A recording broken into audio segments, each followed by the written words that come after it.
Pastors Appreciation Month today. Baka naman may message kayo sa mga pastor natin. Sherwin. Ilan po pastor? Message ko para po sa inyo. I'm very sorry.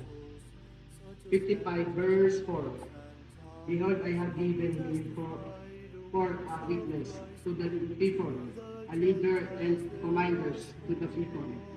And Pastor, thank you po sa lahat ng sacrifice and salamat din po sa tulong ng sa especially sa akin. Ay pa nagdidibigay sa mga kung saan po nangyari po sa akin, problema po. And then po kayo para po sa akin. Then Pastor, salamat po sa lahat na itulong po sa akin. Itatanong po bilang ng Panginoon po po para po sa akin. Ayan. Thank you.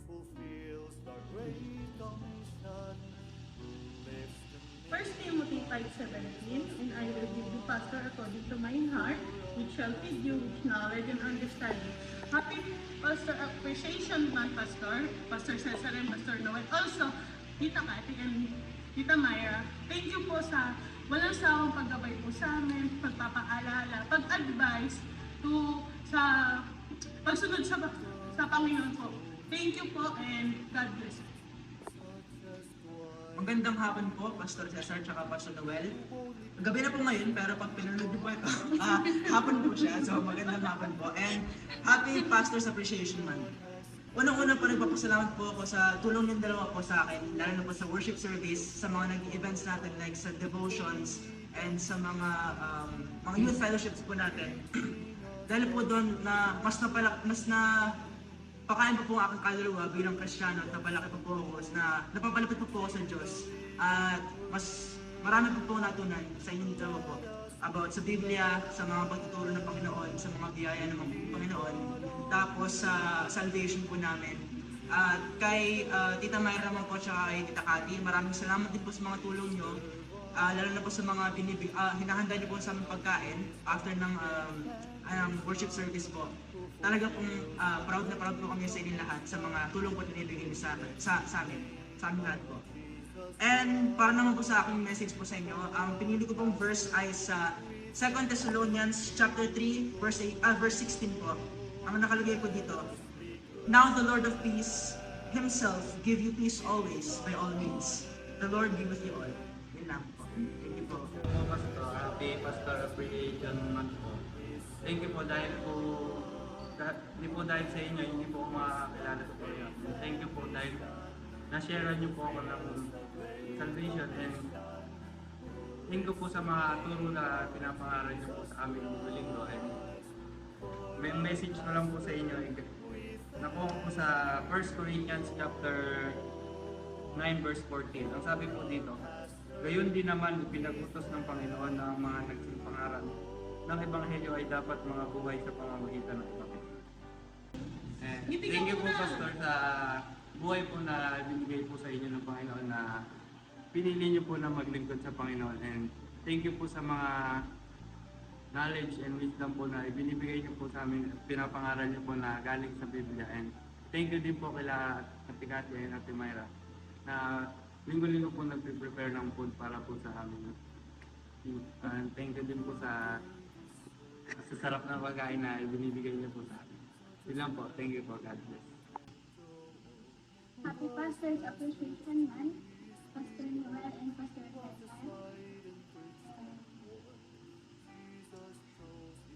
Thank you po sa lahat-lahat ng tulungan po sa amin, sa mga youth, sa pagpapakain sa amin sa spiritual namin.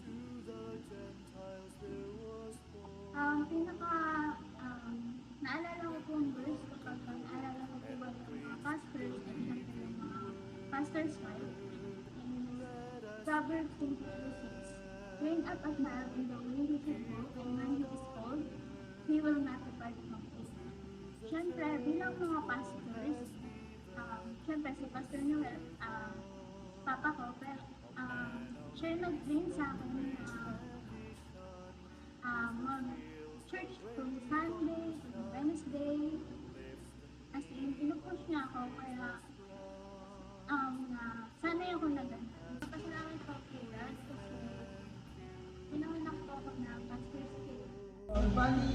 nagpapasalamat na ako una sa Panginoon. Kasi ikaw yung kayo pong mga pastor yung mga naging instrumento para nagkaroon po ng direksyon ng aking buhay. Kung hindi po dahil sa inyo, hindi po kayo ginamit ng Panginoon upang i-deliver po ang kanyang salita. Kasi talagang nagkaroon po talaga ng direksyon yung buhay ko. Dati po kasi talaga, yung buhay ko is hindi talagang wala sa katinuan, kumbaga wala sa alay. Pero dahil po sa Panginoon, at ginamit po kayo para ituro po ang kanyang mga salita, ang wisdom na galing sa Panginoon is kahit pa paano nagkaroon po ng diretsyon ng ating buhay. Sinasabi nga po sa Colossians chapter 3 verse 2, set your affection on things above, not things on earth. So sinasabi ng puro na nabanggit nga po ni Pastor last time, na kinakailangan daw po is yung buhay natin is itinutuon po natin na sa Panginoon, na sa mga yung ikagaganda po ng buhay ko saan po nagagala ang Panginoon, hindi po dito sa ibabaw ng lupa. Tsaka pinagpapasalamat ko rin po na kayo po yung unang gumagabi sa amin, especially po dito po sa loob ng SLBC, na talagang nararamdaman po namin yung pagkikare po at pagmamahal po sa amin.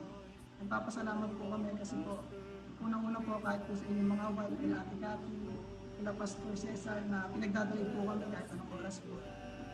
At saka dyan din po kila Ate Cathy sa mga asawa din po kila Ate Mario, na alang-sawa pong tumutulong sa amin, especially po sa pagluluto at pag-agayak po ng mga foods namin.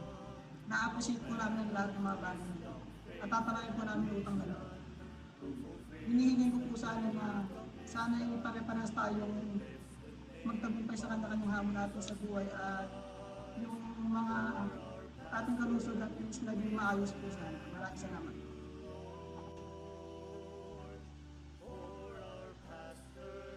Hello po, Pastor Happy, Pastor Appreciation po. Salamat po sa lahat-lahat, lalo na po kay Pastor Lorenz po sa pagbabahagi po ng salvation, sa mga nabahagi po na sa, lalo na po sa retreat po. Kami po ay na-baptize po. And thank you din po kay Pastor Cesar na paghahatid po palagi sa amin. And ang message ko lang din po galing po sa Proverbs 19:40, bahay at mga kayamanan ay minamahal sa mga magulang, ngunit ang mabait na asawa ay galing sa Panginoon. Sa message na ito, napapatibay ang niwang pananampalataya at matibay na relasyon. Ako lang. Sama pala ako. Hello po, pastors. Sa mga pastor namin, may Pastor Cesar and may Pastor Loran. Well, I can share lang po siguro yung isang verse po sa Hebrews chapter 13, verse 17. Sabi po dito, obey them that have the rule over you and submit yourselves, for they watch for your souls, as they that must give account, that they may do it with joy and not with grief, for that is unprofitable for you. This verse actually parang it reminds the church, which is us, na merong itinalaga ang Panginoon para mag-lead sa amin, para mag-alaga ng soul namin. So, being member ng isang congregation, which is Shining Light Baptist Church, we are blessed to have both of you sa mga pastors namin, kay Pastor Cesar, kay Pastor Noel, even yung mga wife po nila, kay Ate Cathy and kay Ate Myra, na since when we are young, up to umabot na yung sa pagtanda namin, na talagang sila yung nag-guide sa amin, sila yung sila yung naging bahagi ng buhay namin in terms sa pagpipid ng soul namin as we grow doon sa spiritual life namin. Lagi silang nandiyan, sila yung nag-a-assist, nag-guide sa amin. Hindi lamang in terms of being a pastors or leadership, but they also stand as a brother, as a sister, even as a father and a mother doon sa amin, especially sa amin, sa family namin, lalo na nung maliliit kami. So, for Pastor Edwin, Pastor Cesar, and kay Ate Catherine, kay Ate Myra, happy Pastor's Appreciation Month po, and may God continue to bless you, the whole family, na magpatuloy po tayo sa gawain. And thank you for giving me the opportunity na makatuwang po ako kayo sa gawain po dito sa Shining Light. Thank you po.